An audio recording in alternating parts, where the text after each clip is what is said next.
I've lived in Ohio for my entire life, and I wouldn't trade it for anything. People laugh when I say that, like it's some godforsaken tundra of dead malls and cornfields.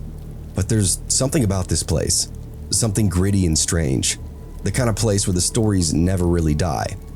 You grow up here, you hear things, little bits and pieces at first, urban legends, campfire tales, warnings from the older kids.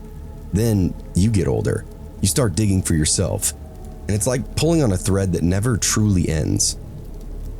For me, the weird stuff would start early. I was 8 when I first heard about the Grassmen, these Bigfoot-like creatures people swore they'd seen crouching in the grasslands, peeking over fence posts, watching from the edges of soybean fields. They weren't really just stories, at least not to the folks who lived in the rural pockets where the sightings actually took place. Guys like my Uncle Denny had entire theories about them. "They're ancient," he would say. He'd whisper after a few butt heavies. "Older than we are, older than the woods themselves." That kind of talk messes with the kid, you know? It sticks with you. But I liked it. It gave the place some kind of character. Ohio's got this polite church on Sunday face it shows the world, but underneath it, there's rotten mystery and all kinds of old bones buried in the dirt. I fell in love with that duality. I started reading everything I could. Local ghost stories, missing person cases, weird folklore. I wasn't just a fan of the spooky stuff. I lived for it. By high school, I was full-blown obsessed with it all. I started messing with this old camcorder that I bought off Facebook Marketplace, recording little monologues in creepy places, storm drains, abandoned playgrounds, half-collapsed barns. I called it Rust Belt Shadows. It was going to be a whole channel. I had plans to make it big, hundreds of followers, maybe even a podcast if I played my cards right. That's what led me to Gore Orphanage. I'd heard whispers about it for years. Even the name had that burn-your-tongue feel to it, like something straight out of a slasher flick. A real place in Vermilion, tucked away in the woods, supposedly cursed beyond repair. Fires, death, screaming children, all the ingredients of a good urban legend. So, naturally, I had to go see it for myself. I made the drive up to Vermilion on a warm Sunday in October, one of those days where the air feels like it's pretending to be summer, but the light has already shifted into that softer, amber kind of mood. It took a few hours, even with the back roads. My GPS kept losing signal near the end, and I had to stop and ask some old guy smoking on his front porch for directions.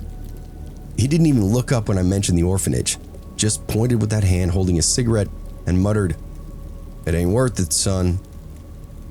That should have been the first red flag. The second would have been the path in. You can't just straight up drive up to the place. It's tucked behind a barricade where the road ends, and you have to hoof it through a trail cut into the woods. It's half paved and half dirt. The place where you would feel watched, even in the daylight.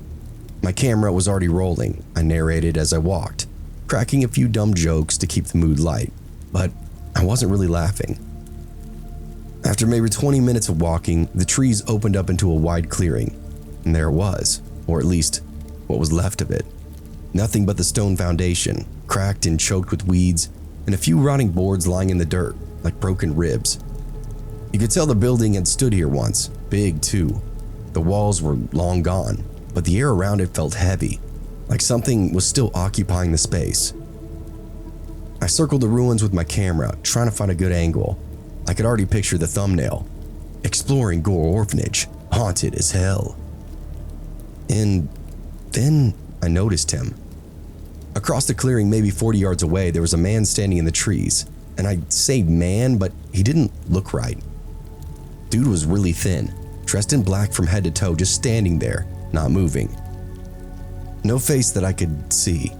I tried zooming in, but by the time I had the lens focused, he was gone, vanished. My stomach dropped. Could that have been another urbexer? Had to be, I told myself. Or maybe just a local messing around with me. But I had that distinct feeling that I was not supposed to be here. I continued to film because what else could I do?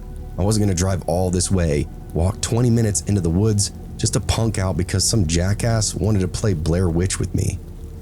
I made my way through the rest of the foundation, narrating a little softer now, constantly watching the woods between every line. It got darker a lot quicker than I expected it to. The shadows were stretching long, like arms dragging across the ground. I spotted him again near one of the thicker groves, just standing there, but this time he was closer. I didn't say anything, just slowly turned the camera in his direction and zoomed in. Then I watched him duck behind a tree. So I moved a little closer, and I'm honestly not sure why. Something about him just felt wrong, and I guess not in a creepy way, but broken in the brain kind of wrong, if that makes sense. Like he wasn't out here for fun, like he lived out here, like he'd always been here. That's when noises started happening. Not loud, just kind of like rustling, low murmurs, like whispers behind your ear that you can't quite make out. I called out to him. "Hey man, I'm just filming. I'm not here to mess anything up." I got no response. I figured he was in fact screwing with me, so I just turned back to the clearing to wrap things up and leave.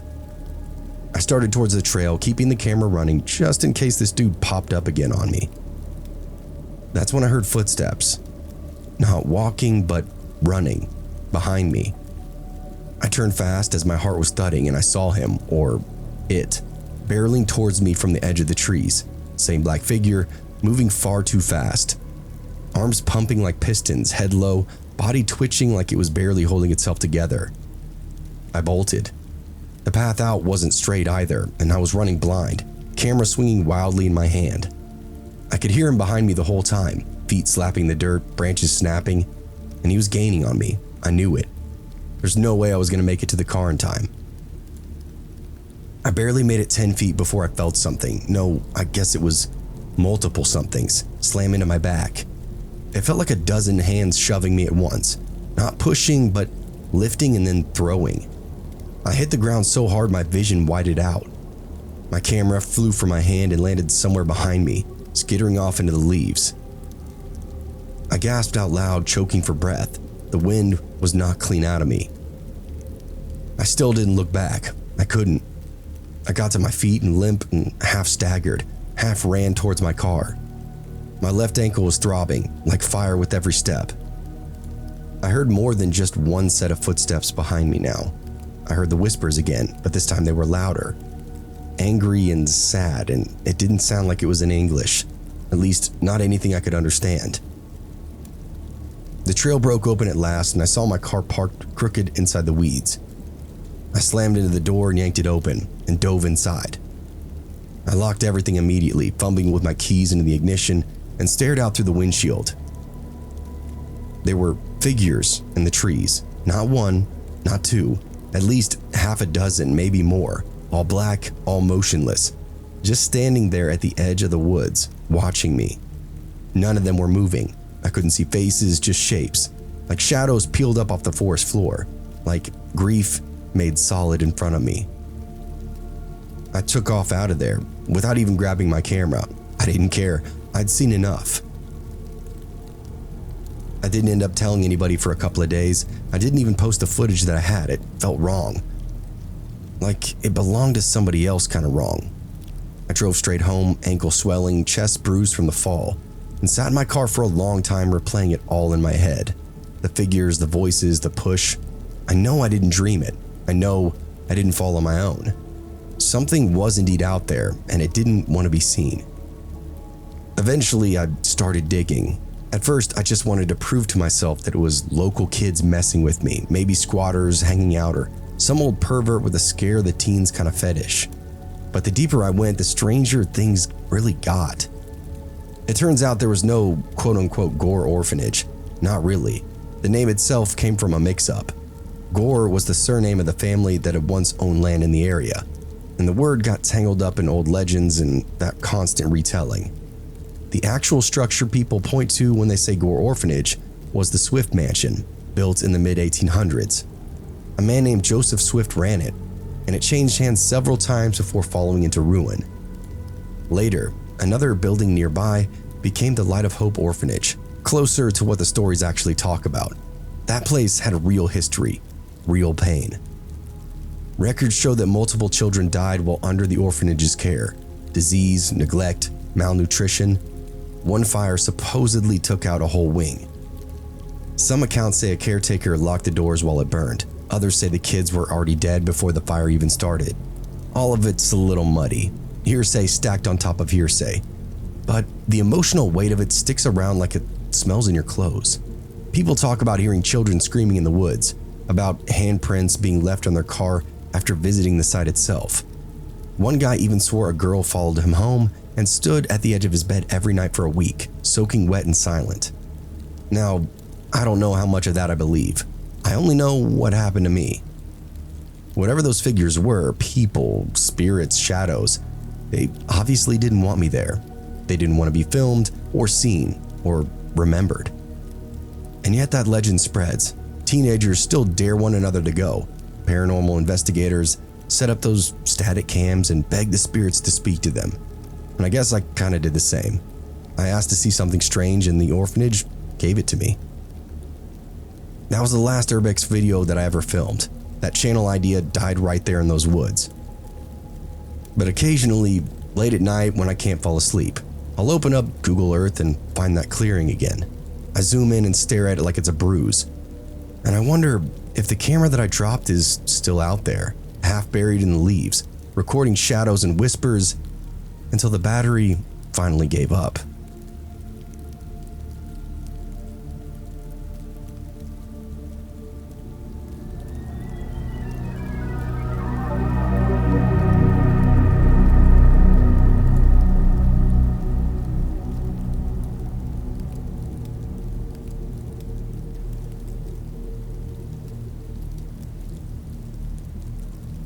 I lived for the mall.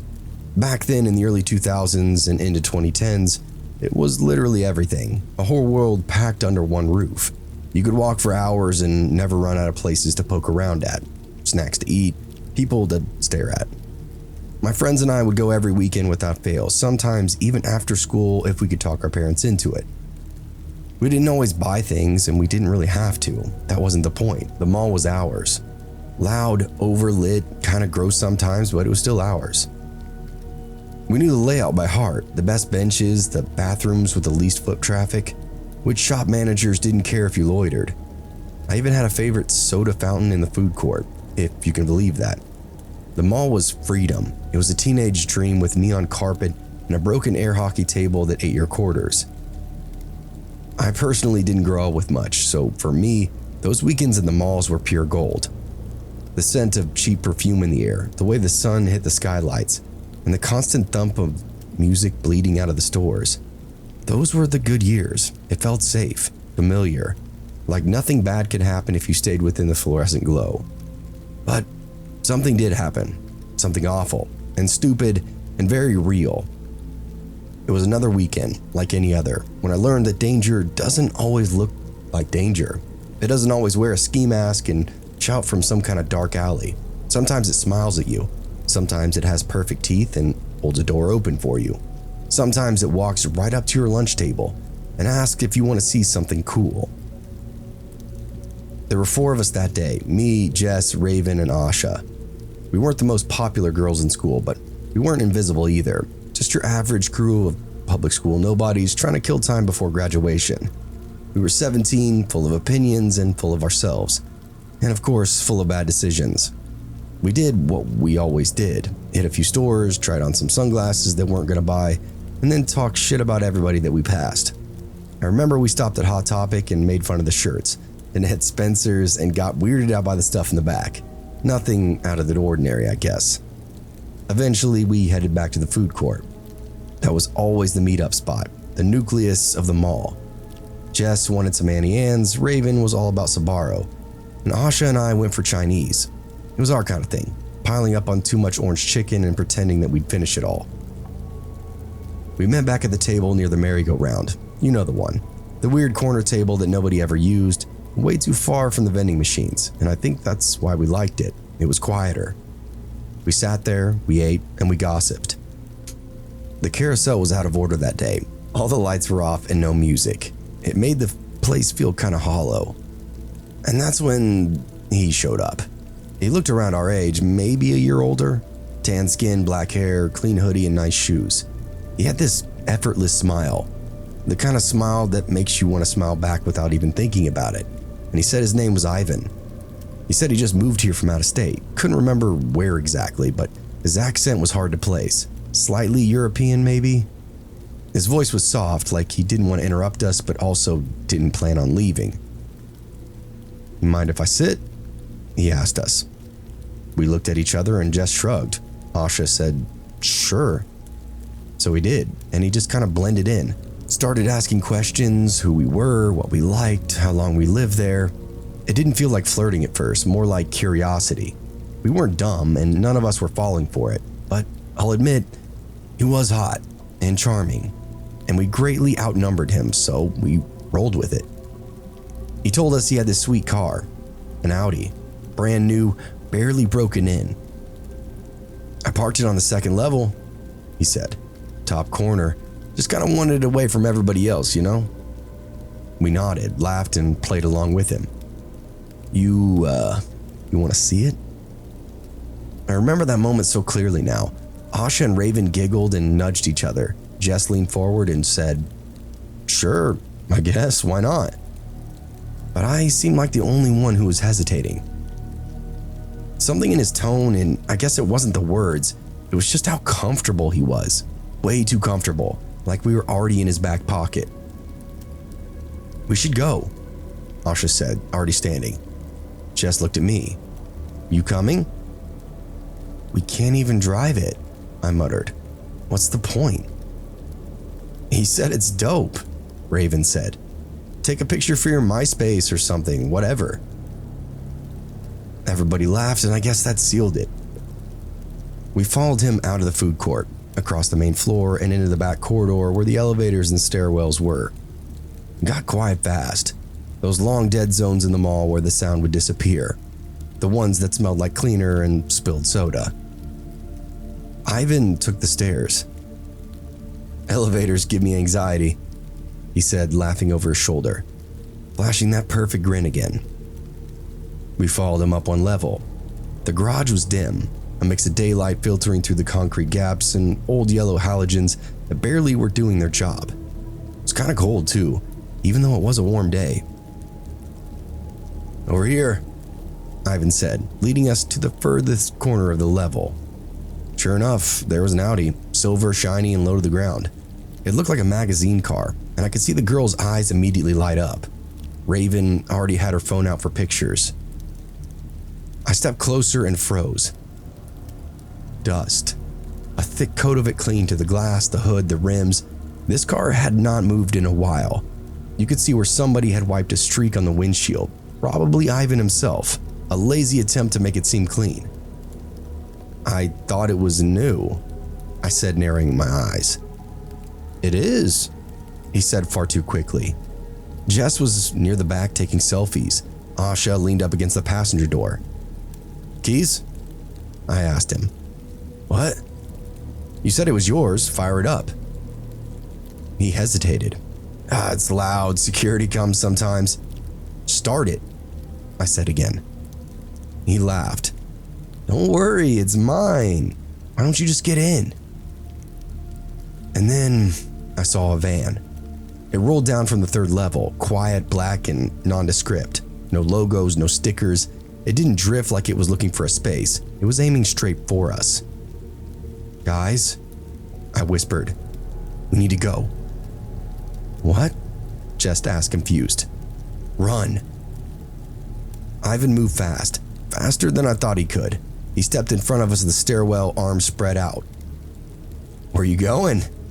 he said, grinning wider now, far too wide. His voice had lost all that softness. "I just wanted to show you girls something." "Move," I said. "You don't have to be scared." The van's engine revved and its back door slid open with a tri-mechanical sh. Two men jumped out, both in black hoodies, black ski masks. One was holding a bag, the other something that looked like zip ties. Jess screamed, and I shoved Ivan with everything I had and bolted for the stairs. We scattered. Raven tripped and slammed into a pillar but kept going. Asha grabbed Jess's hand and dragged her towards the stairwell. Nobody stopped to look back. We hit those stairs so hard that I thought I was going to break my legs. Jess was crying, Raven was bleeding from her elbow, and Asha just kept yelling, "Go, go, go," like a mantra. My legs barely felt real. I don't even remember touching half the steps. We practically fell down every single one.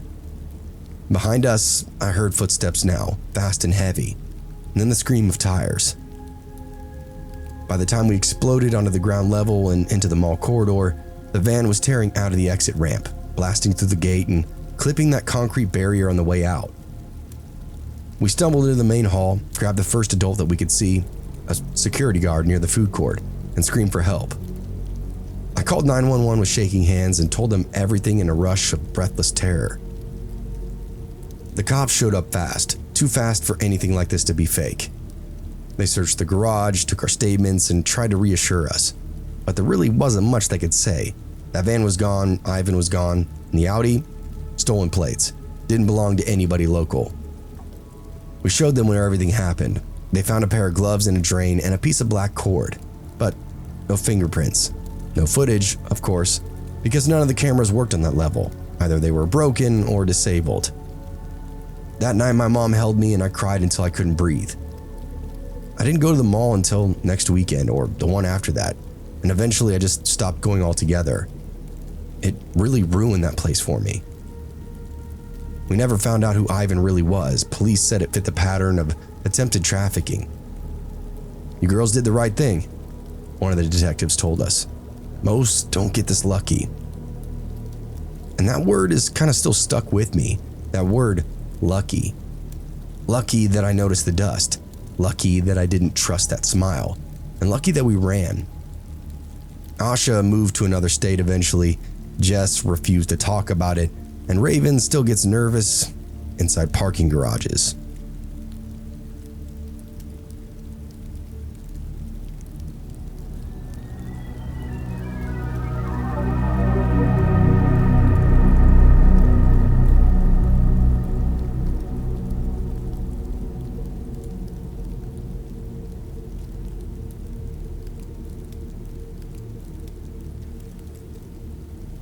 I didn't grow up in Connecticut, but I spent a good chunk of my 20s there. Lived in Danbury, worked odd jobs, tried to save money, didn't do anything in particular that was exciting. It was the kind of place you could really disappear in. Trees and hills and more history than anybody talks about. People think of Connecticut and imagine prep schools and yacht clubs, but drive 10 minutes in the wrong direction and you're surrounded by thick woods, crooked old barns, graveyards with headstones that lean like broken teeth. There's a lot of weird stuff hiding in those trees too. Local legends that never made it out of New England. It isn't specifically the Midwest, but it's close enough that some of their legends spill over the state lines. Some of the old-timers used to talk about Glowacus, supposedly a mountain lion crossed with a bear that screams like a banshee. There's also the Leatherman, who used to walk in a giant circle through the state wearing nothing but a patchwork suit of animal hides. Then there's the melon heads, and I swear to you, until it happened to me, I thought it was the dumbest story I've ever heard. There's a few versions out there. One says there was a mental hospital somewhere in the woods, and in the 50s it burnt down. 30 patients got loose and then vanished into those hills. Another version goes back further, colonial days. Some family accused of witchcraft, exiled to the forest and forgotten. Either way, the ending's kind of the same. Inbreeding, malnutrition, generations of isolation. Kids born with hydrocephalus, big swollen heads and twisted limbs. They're said to live deep in the woods hunting at night, feeding on anything they can catch. Deer, stray dogs, people if they're lucky enough. I heard the stories. Everybody who's lived in Connecticut long enough definitely has. But I didn't believe any of it. Not really. I mean, what sane person would? Then came that drive. It was a Friday night and I just finished up a delivery in New Haven and was cutting across the back roads to get to my parents' place near Kent. I was running late, 2 hours behind schedule, pitch black outside and nobody else on the road. I took a winding 2-lane highway that cut through the dense forest for miles at a time. No other lights, no houses, just woods and more woods. Like the whole state had decided to just vanish that night. I didn't know what road I was on exactly, I just kind of figured I'd pop out near Litchfield eventually. I had music going, coffee in the cup holder, windows down to keep me awake. And that's when I saw something moving in the trees. It wasn't a deer and it wasn't a shadow. It was something walking upright. And that's when things got really weird. At first, I assumed it's my eyes playing tricks on me. A long day on a dark road, flickering shadows from the high beams, but whatever it was, it moved again, just beyond the shoulder, slow and deliberately. I caught the shape of it for half a second. Thin arms, head far too big for the body, and it was close. Much closer than I wanted it to be. I eased off the gas and tapped the brakes, trying to see through the trees. And then it darted out in front of me, right in front of the car. I slammed on the brakes and swerved, tires squealing against cracked asphalt. The thing ran across the road on two legs, hunched and fast, vanishing into the opposite tree line like it had done this 1,000 times before. I sat there, heart pounding, blinkers clicking in the silence. What the hell was that? I didn't want to say it was a deer because it wasn't a deer, but it wasn't a person either, unless that person had a pumpkin for a skull and moved like a jackrabbit on meth. I should have kept driving, should have just muttered nope and peeled right out of there, but I didn't. Curiosity got the better of me, or maybe it was the adrenaline. Either way, I reached into the glove box, pulled out a flashlight and the canister of pepper spray that I kept in my college days. I slipped out of the car and left it running, just in case I needed a bolt. The woods were quiet, no bugs, no wind, no animals rustling in the brush. Just the steady hum of my engine behind me and the crunch of gravel underneath my shoes. I walked 20, maybe 30 yards towards the spot where I saw it disappear. Nothing but trees and rocks, and that weird moss that grows like hair on the stones. I scanned the area with my flashlight. Everything looked pretty normal. But I couldn't shake the feeling that something was out there, watching me, and not just one something, multiple. I started to turn back when I heard a noise. A whoop. Not a human sound, higher pitched, guttural, like a scream that had been buried alive. It came from deep in the woods, and then another answered. This one was closer. I froze. The flashlight trembled in my hand. I wanted to run, but my legs weren't answering me. I saw it again, and this time it was moving toward me, walking slow and steady along the edge of the road, just inside the trees.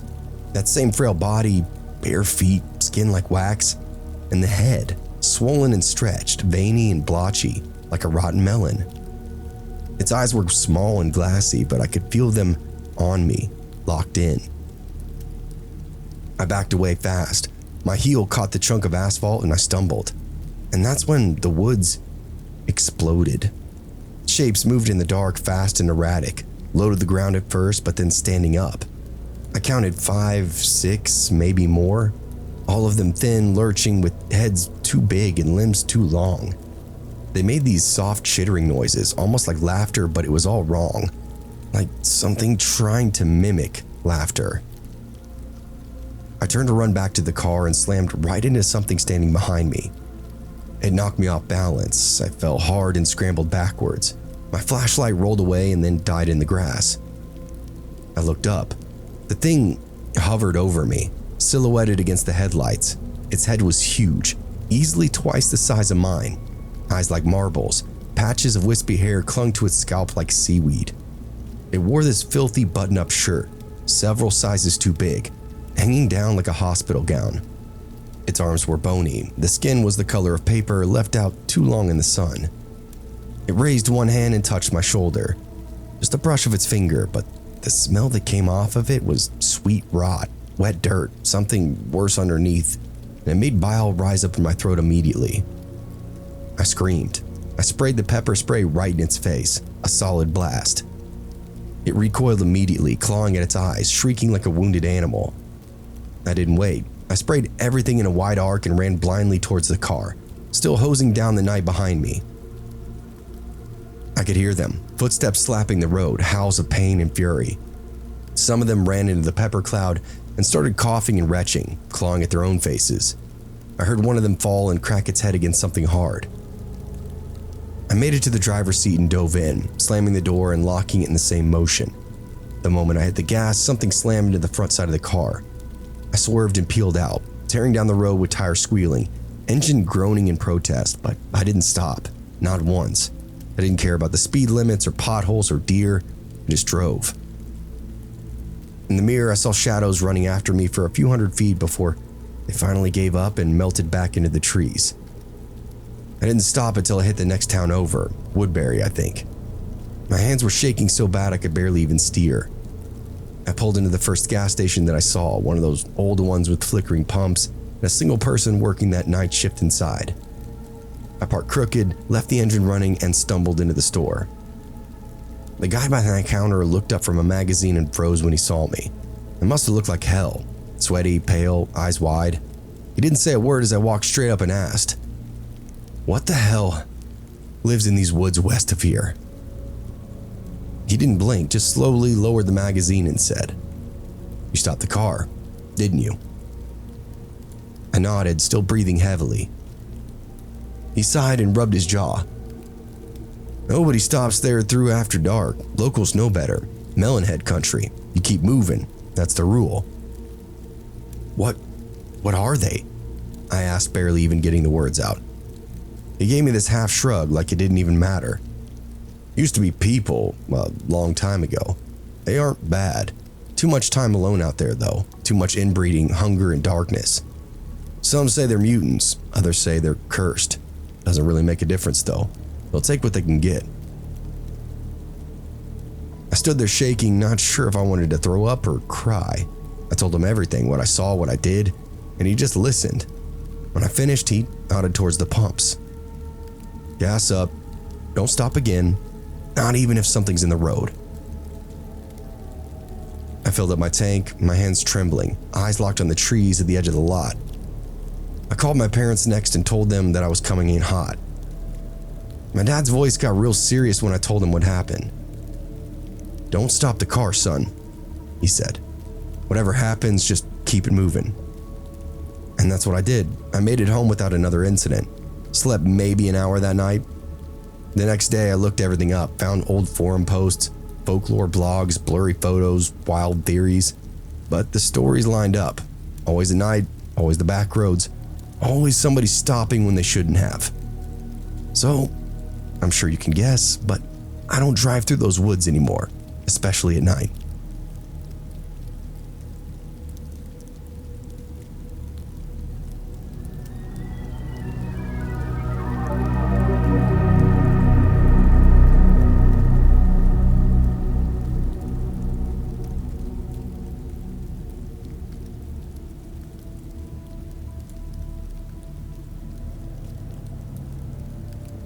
I wasn't really into trespassing or ghost stories or any of that crap. I like video games, football, and sleeping in on Saturdays. But when your friends all start talking about hitting the old water park outside town, you either tag along or get roasted for the rest of your life. It was junior year, and apparently this was some kind of twisted rite of passage. Every class before us had done it, and now it was our turn. The place was called Aqua Splash, though the name had long since been ripped off the sign. It'd been closed since we were kids. Some kind of lawsuit, maybe a drowning, nobody really knew for sure. It just sat past a bunch of train tracks and farmland, surrounded by rusting fences and overgrown trees. The local rumor mill had turned it into a haunted house of horrors. Everything from devil worship to radioactive slime. None of us believed any of it, but it did make for good hallway gossip. That night it was me, Derek, Cal, and Omar. We weren't really the kind of kids who broke windows or smoked inside locker rooms, but there was a buzz in the air, like doing something even a little illegal made us more real somehow. We all packed flashlights, wore dark hoodies, and met up at Derek's place just after 10. The plan was simple: get in, poke around, maybe take a few pictures to prove that we did it, and be back home by midnight. I wasn't really expecting anything scary. Hell, I figured the scariest thing we'd see would be a raccoon or a used condom. But the thing is, we weren't the only ones in there. And whatever that girl was, she wasn't just some squatter or a freak. She was waiting. We parked off an access road that led into the woods. The main drive was gated and chained, with a big, sun-faded sign that said "No trespassing" in big, bold red letters. The place had been abandoned for over a decade, and it showed. Vines were strangling the old fencing, trees had crept in where the parking lots used to be, and the air smelled like wet leaves and old rubber. Derek pulled out a pair of bolt cutters from his backpack. We didn't really even need them. Somebody had already cut the chain link, and the fence flopped open like a lazy mouth. "After you, gentlemen," Cal said, giving this a half bow. We ducked inside one by one, flashlights flicking through the trees. It was quiet. No animals, no bugs, not even the wind. Just the sound of our shoes crunching on broken asphalt and scattered leaves. Inside the park was a ghost itself. The wave pool was cracked and dry, filled with trash and graffiti. Broken down snack shacks leaned like drunks against each other. Slides twisted above us like frozen intestines. It really should have been fun sneaking around like that, exploring, but it wasn't. There was this weird pressure in the air, like the place was holding its breath. We kept pushing on though, half joking the whole time and half nervous as well. The best part, at least according to the local legend, was the Tunnels of Doom, a triple slide set up with full enclosures that wound through the far side of the park. Some of it used to be the fastest ride in Ohio, others said it was cursed. Whatever, we figured it'd be the coolest part to explore though. The slides were mostly still intact, though the paint was chipped and moldy in places. We found a few faded towels, sun-bleached and stiff, stuffed under a broken bench nearby. Omar picked one up and laughed.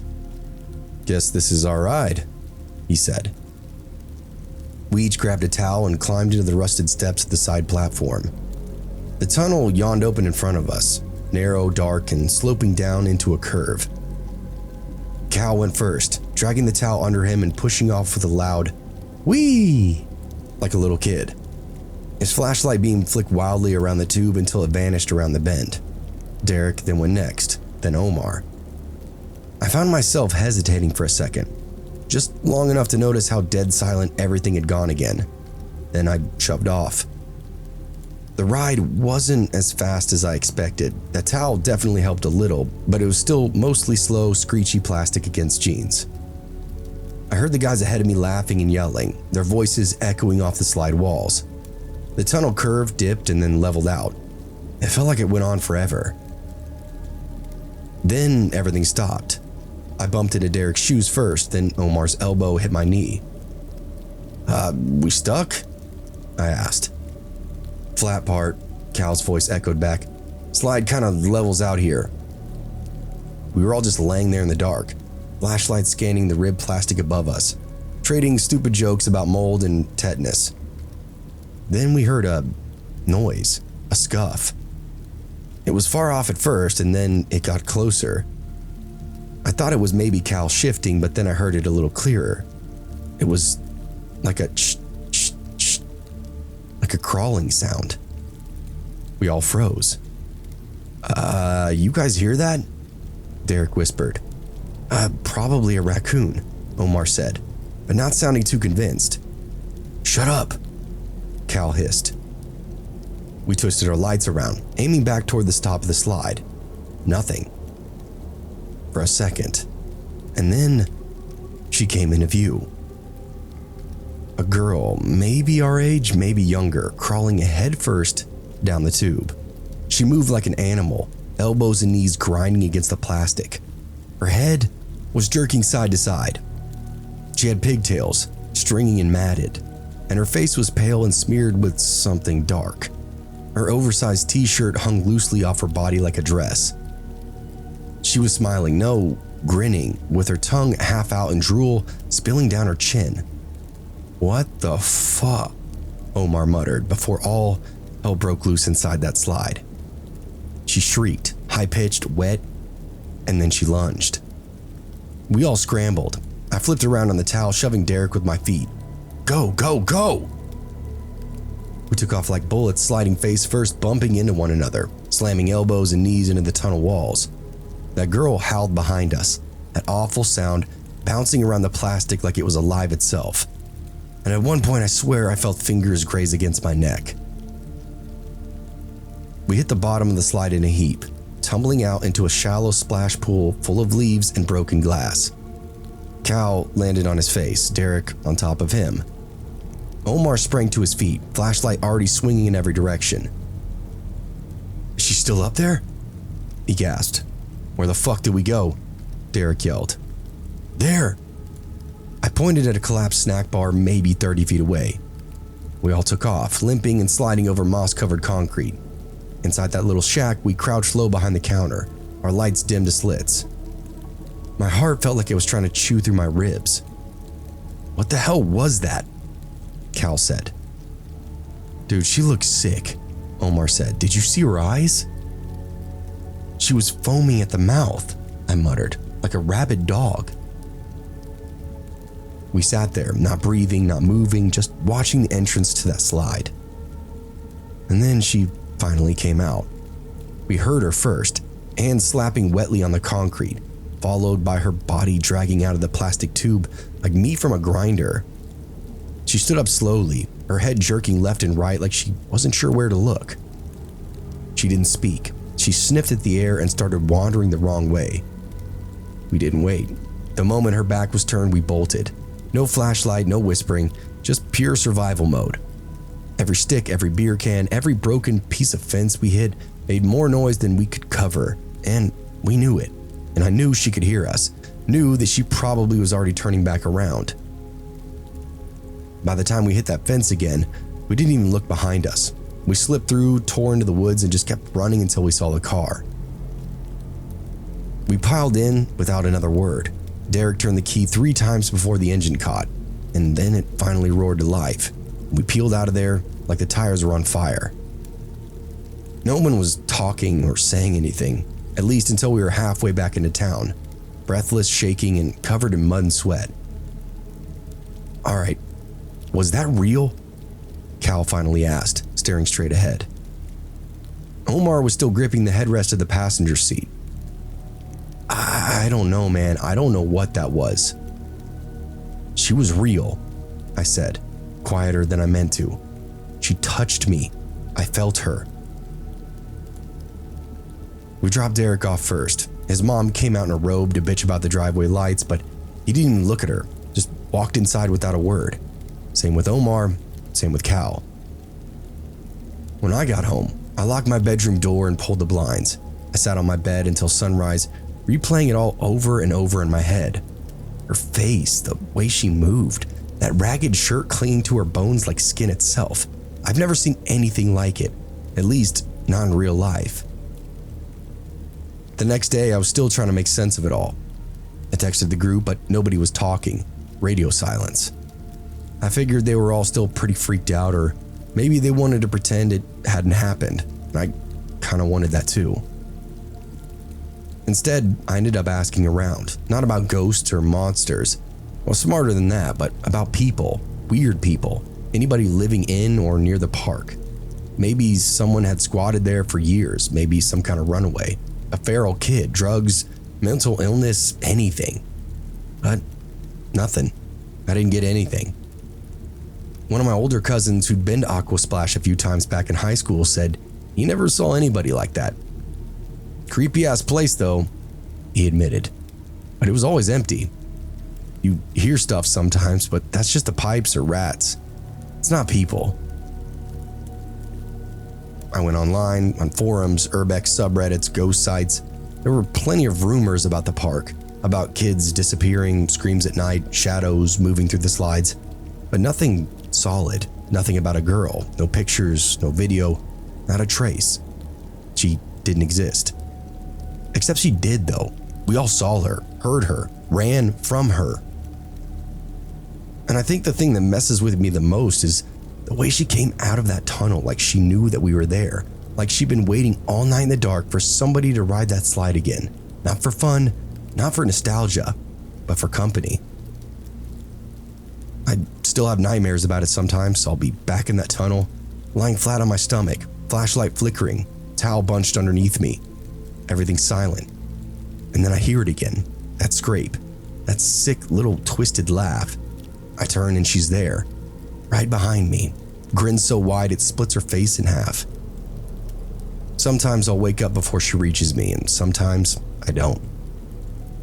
None of us ever went back to Aquasplash, not even to grab our towels or check out the rest of the park. And we didn't really talk about it much after that either. When we saw each other at the gas station or at somebody's bonfire, we'd just nod, maybe say hey, but never bring it up. I think we were all still trying to convince ourselves that it was some kind of trick or a bad dream or a prank that clearly got out of hand. But I know better. There's a girl in the tunnels of that park, and God help the next group of kids dumb enough to go sliding down that pipe.